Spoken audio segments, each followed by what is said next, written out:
가미당 주역 강독 55번째 내아 풍계입니다. 저는 가미당 연구원 이한주입니다. 이 풍계는 하체에는 입계가 자리하고 있습니다. 그 다음에 상체에는 나아간다는 진계가 왔습니다. 이제 입계는 그 밝은 지혜를 상징하고요. 이 진계는 그 지혜의 움직임을 상징한다고 볼 수 있습니다. 그러면서 이제 이 내아 풍계의 시간적 조건은 해가 중천에 떴을 때입니다. 즉 정오의 시간이라고 할 수 있습니다. 그런데 중천에 이렇게 해가 떴을 때, 곧 정오의 시간에는 세상은 어떤 모습일까요? 그 강렬한 태양의 볕 아래에서 자연 만물이 온전히 자신의 모습을 드러내고 있습니다. 그 정의천은 이때를 그 해가 중천에 떠서 공명정대하게 세상을 넓게 비추어 미치지 않는 곳이 없어서 그 뒤에 근심이 없어진다라고 합니다. 중천에 뜬 해는 공명정대하게 세상을 비추고 거기에 이제 어떤 완전함과 불완전, 아름다움과 추함 이런 것들로 세상은 이제 우리의 눈에 비춰지는데, 그런 정오의 시간에는 이런 이분화된 우리의 눈에 비추어진 삼란만상이 온전하게 하나로 드러난다고 볼 수 있습니다. 그래서 이 풍계의 시대의 군주는 명철한 지혜로 공명정대하게 사악한 자들을 처벌할 수 있다고 그렇게 이제 유학자들은 말합니다. 그런데 이제 여기에서 중요한 것은 그럼 무엇이냐? 바로 공명정대함입니다. 이것이 이제 진정한 풍계의 핵심이라고 할 수 있는데요. 그렇다면 우리 인간 세상이 과연 이런 풍계의 시대를 지금 우리가 살고 있는지, 그리고 우리는 온전하게 모든 것을 다 드러낼 수 있는지, 이런 물음이 생깁니다. 왜 이런 물음이 생기냐 하면은 풍계에서 각 효사들은 인간의 마음이 그렇지 않다는 것을 보여주고 있거든요. 자, 그렇다면 일단 괴사로 넘어가 보겠습니다. 자, 풍계의 괴사는 풍, 형, 왕격지, 무루의 일중이라고 합니다. 풍은 형통하고 왕격지, 왕만이 여기에 이룰 수 있다고 합니다. 그렇다면 왕만이 이 풍요에 이른다면 다른 이들은 어떤 마음인가? 근심을 하고 있습니다. 물우.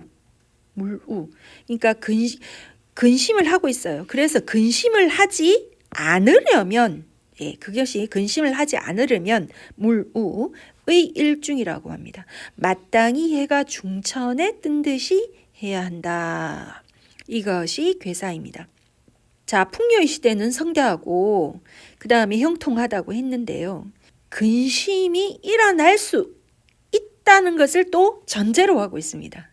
그러니까 근심이 일어난다는 게 어떻게 보면은 인간의 마음으로는 당연한 이치라고도 볼 수 있는 거예요. 이런 게 어떻게 보면 조금 모순이기도 한데, 왜냐하면은 해가 중천에 뜬 해, 정오의 해는 또 반드시 기울어지게 되어 있고, 해가 기울게 되면 또 그림자가 생기죠. 해는 하늘에 있지만 기운 해는 반드시 그림자를 만들게 되어 있습니다. 그래서 우리 인간은 당연히 우리의 마음에는 밝은 면과 어두운 면을 같이 하고 있다는 것, 그 어두운 면 때문에 우리는 또 근심을 스스로 만들어내고 있는 것이죠. 그래서 풍요의 시대를 지속하려면 무엇이 중요한가 하면은 중도가 필요하다고 합니다. 이 중도가 필요하다고 하는 면으로 보아서도 풍요에 대처하는 도는 상당히 어렵다 이렇게 말할 수가 있겠습니다. 자, 그렇다면 구체적인 상황들은 어떠한지 각 효사들을 보면서 알아보겠습니다. 자, 초구로 시작하겠습니다. 초구는 리께의 시작이면서 풍께의 바로 시초라고 할 수 있습니다. 풍께의 시초에는 어떤 상황일까요? 자, 우기 배주, 짝이 되는 주인을 만납니다. 수순, 비록 짝과 대등한 관계이지만 허물이 없으니 무구, 허물이 없으니 왕유상, 그대로 나아가면 가상함이 있으리라고 합니다. 그렇다면 이 초구와 대등한 관계로 있는 것은 바로 무엇일까요? 바로 구사입니다. 구사에 그러면 여기서 이제 수순 대등한 관계에 대해서 얘기하고 있는데 구사의 효사를 잠깐만 보고 다시 돌아오겠습니다. 자, 구사의 효사를 잠깐 보시면 풍기부, 일중견두, 우기이주 기르라고 합니다. 자, 구사는 덮개를 풍요롭게 했고 해가 중천에 떴는데 북두성을 보니 우기이주, 대등한 상대를 만나면 길하다고 합니다. 자, 여기에서 초구에서는 우기 배주가 나왔고 구사에서는 우기 이주가 나왔습니다. 배주도 짝을 말하는 것이고 이주도 짝을 말하는 것입니다. 대등한 짝입니다. 예, 그래서 이렇게 효사로 서로 이제 초구와 구사가 서로 만나고 있는 것을 알 수가 있고요. 그렇다면 여기에서 이제 이 초구와 구사가 얘기하는 것이 무엇인가 좀 더 자세히 알아보면요. 초구는 지금 풍요의 시대의 시초입니다. 초구가 리께 밝은 빛의 시초라고 한다면 구사는 진동의 시초라고 할 수 있습니다. 밝은 빛과 진동, 번개와 오래라고도 할 수 있는데요. 그래서 서로 의지하고 바탕이 되어서 서로 쓰임을 완성하는 관계, 그 관계인데 서로 대등한 관계로 호응을 한다는 것이죠. 여기서 우기 배주, 배는 짝이라는 뜻이고 수는 대등하다는 뜻입니다. 그래서 초구와 구사는 대등한 관계로서 서로 의지하여 서로 구하려는 뜻이 있다 이렇게 볼 수가 있는 것입니다. 그렇다면 이런 대등한 관계가 되려면 어떻게 해야 되는가? 서로가 서로에게 낮추는 관계가 되어야 한다는 것이죠. 두 번째는 사사로운 이득을 챙기려는 그런 마음으로 타인을 이용하려고 한다면 어려운 일이 생길 거라는 것입니다. 이럴 때는 대등한 관계라고 볼 수가 없죠. 이렇게 된다면 재앙이 생긴다고 볼 수가 있습니다. 그래서 스스로를 낮추면서 사사로운 마음을 없애고 그렇게 이제 만날 수 있는 관계, 그게 초구와 구사인데 이것은 바로 이제 우리의 마음으로도 볼 수가 있는데요. 우리는 그 자신의 밝은 면만 드러내고 어두운 면은 감추려고 합니다. 근데 이제 풍요의 시대에는 그것을 이 밝은 면과 어두운 면을 대등한 관계로 보고 온전히 그것을 드러내어 스스로 정면에서 마주하고 있을 때 우리는 마음의 불안이나 근심, 우울이 사라지고 그 자신의 삶을 온전히 충만한 상태로 그 풍요로움을 누릴 수 있게 될 것이라고 알려주는 것이 바로 초구와 구사의 관계라고 볼 수 있습니다. 자, 그 다음에 6위로 올라가서요. 자, 6위에서는 풍기부, 일중견두, 왕득의질, 유부반략길이라고 합니다. 풍기부는 뭐냐 하면은 풍요의 시대에 그 덮개로 이렇게 스스로를 가리고 있는 거예요. 예. 그런데 그 속에서 그러면 덮개로 가리고서 일중견두, 해가 중천에 떠 있는 상태인 거죠. 해가 중천에 떠 있는 상태에서 견두, 북두성을 본다고. 두란 바로 북두성을 얘기하는 것입니다. 북두성을 본다고 말합니다. 자, 이렇게 되었을 때 이런 상태로 나아가면 득의질, 의심과 질시를 얻으리니 유부반략길, 믿음을 가지고 진실한 믿음을 가지고 감동시키면 길하다 이렇게 얘기하고 있는데요. 자, 잠깐 다시 정리를 한 뒤에 보겠습니다. 자, 유기는 아까 좀 전에 이제 초구는 구사와 호응을 하고 있고요. 육이는 무엇과 호응을 하는가 하면은 6,5와 지금 서로 관계를 맺고 있다고 볼 수 있습니다. 자, 6위는 밝은 빛의 주체고 중정의 도를 얻고 있어요. 자기 자리에 자기가 왔고 음의 자리에 음이 왔고 중의 도를 실천하고 있는 그런 현명한 지혜를 가진 자입니다.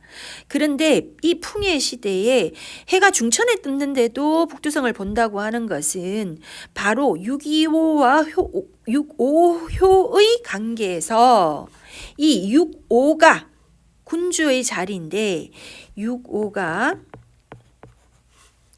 부족한 그런 자리인 거죠. 그러다 보니 이 풍요의 시대에 충분히 누릴 수가 없는 거예요.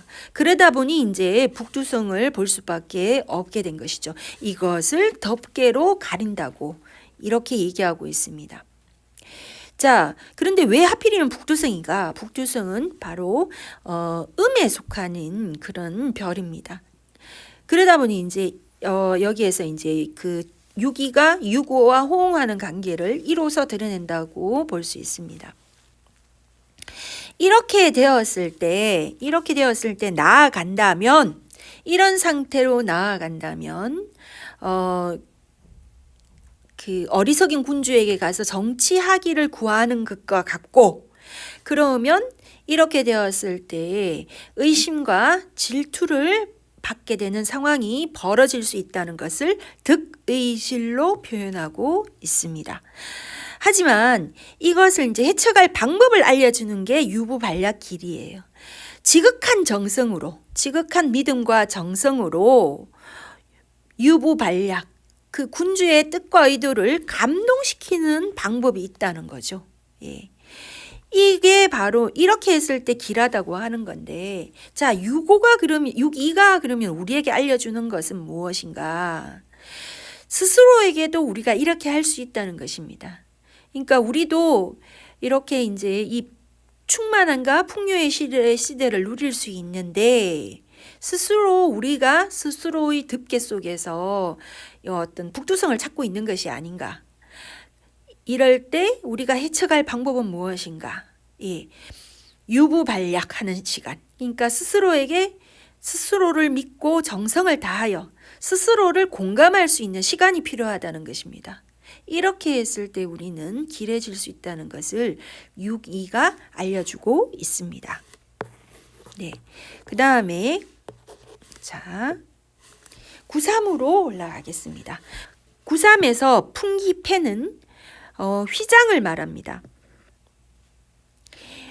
휘장은 그 위에 부보다, 풍기부의 부보다 더 큰 어둠의 덮개라고 할 수 있습니다.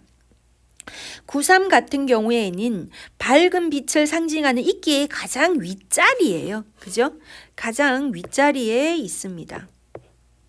이렇게 가장 윗자리에 있는데, 그래서 현명한 사람임에도 불구하고 어떻게 보면 이제 9.4효보다도 훨씬 어두운 사람이라고 볼 수 있습니다. 자, 괴를 완전히 그려보겠습니다. 예. 근데 이제 9.3이 9.4보다 더 어두운 사람이라는 거죠. 그것은 왜냐하면은 이 9.3이 상육과 이렇게 호응을 하고 있는데, 이 상육이 엄유하고 어둡기 때문입니다. 그래서 일중겸매라고 합니다. 매는 아주 희미하고 작아서 이름도 별자리도 없는 그런 작은 별을 매라고 하는데요. 이것이 바로 이제 그 상육과 호응하는 것을 보여주는 것이죠. 이렇게 되었을 때 절기우갱이라고 합니다. 절기우갱이란 굉은 오른팔을 말합니다. 우갱, 오른팔이 부러졌으니 무구, 탓할 곳이 없다 이렇게 얘기하고 있습니다. 그러니까 이 9.3의 상황에서는 아주 어두운 두께, 그 휘장을 덮어 쏘고서 작은 희미한 별을 보면서 아무것도 할 수 없는 그런 상황입니다. 그러니까 우리의 마음이 굉장히 어두운 상태로 들어가 있는 것이죠. 이렇게 마음이 이렇게 이 우울의 상태, 근심에 쌓여 있을 때, 이때는 아무것도 할 수가 없는 것이죠. 무기력한 상태인 것입니다. 혹시나 이런 마음이 아닌지 자신의 마음을 돌아볼 수 있는 효사라고 할 수 있겠습니다.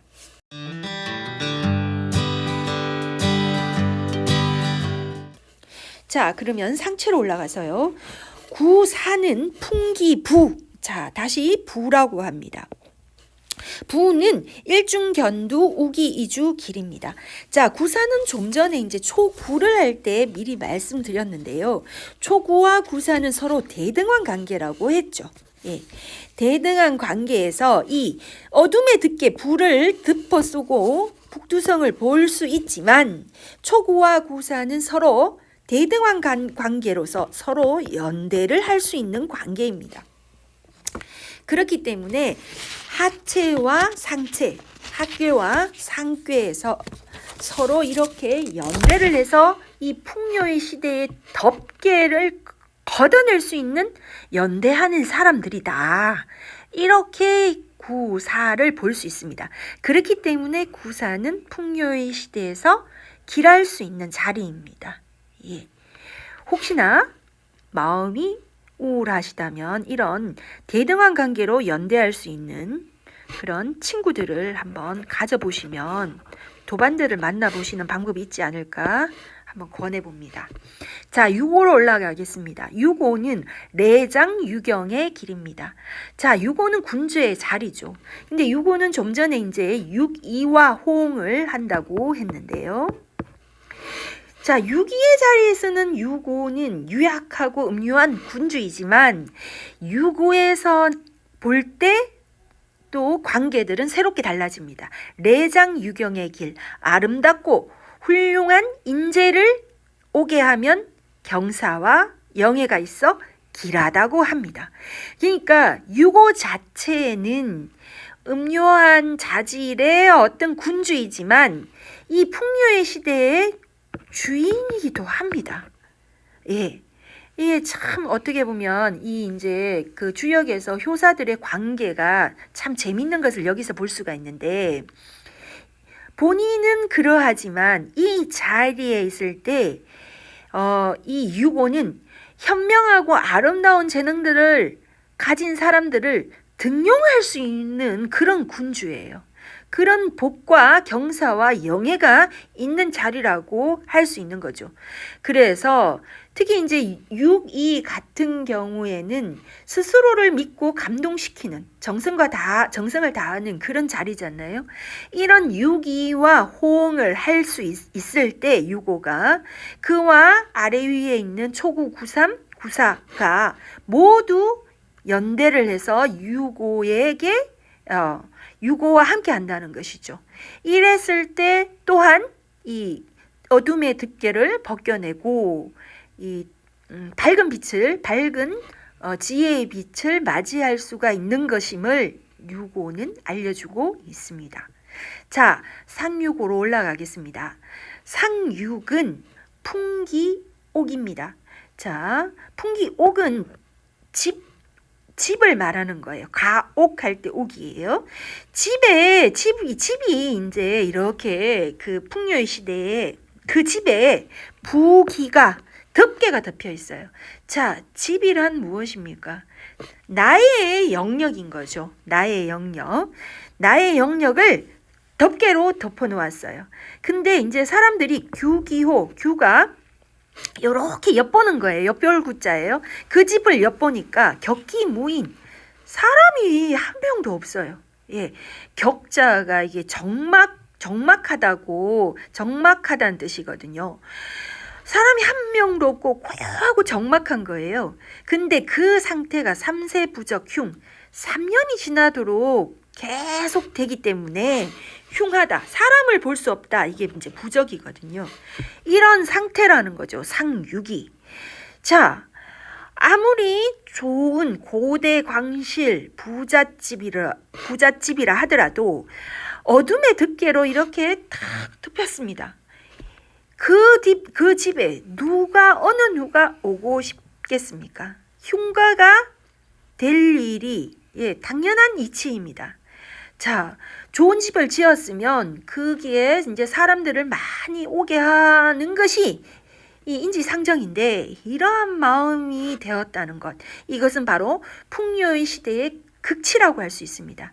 이게 이제 우리의 어떤 지금 현재 자본주의 시대에 풍요로, 우리가 이 자본주의 시대를 풍요의 시대라고 이제 많이들 말씀들을 하시는데, 사실은 이게 이제 우리의 마음이라는 거죠. 그리고 우리가 이렇게 이 자본주의를 살아가는 이 시대가 바로 상륙이 얘기하고 있는 그런 모습이 아닐까 생각합니다. 예. 그래서 이제 어떻게 보면 이 상륙은 풍요 속의 빈곤, 풍요 속의 어둠, 이렇게 얘기할 수 있는데요. 이렇게 본다면 이제 풍계의 효에서는 모두 다 이제 이렇게 덮개를 덮어 쓰고 있습니다. 이게 바로 자연이 주는 어떤 그 풍요로움을 우리가 잘 모르고 인간적인 어떤 인간 중심주의적인 사고관으로 계속 인간적인 어떤 그런 풍요를 누리려고 한다는 거죠. 이렇게 되면 그 이제 중천의 뜬해의 공명정대함을 모르고, 그리고 자기 스스로 근본 자연이 주는 풍요를 못 누리고 산다는 것입니다. 그 속에서 극정건심을 하면서 우울 속에 빠져 있다는 것이죠. 예, 이것이 이제 이런 상황을 모르고 간다면 흉해질 것이나, 이런 상황을 우리가 풍계를 공부해서 잘 이제 지금 현재의 우리의 마음이라든지 내 상황을, 때와 상황을 잘 깨우친다면 더 흉해지지 않을 것이라는 것을 풍계는 알려줍니다. 예, 감사합니다.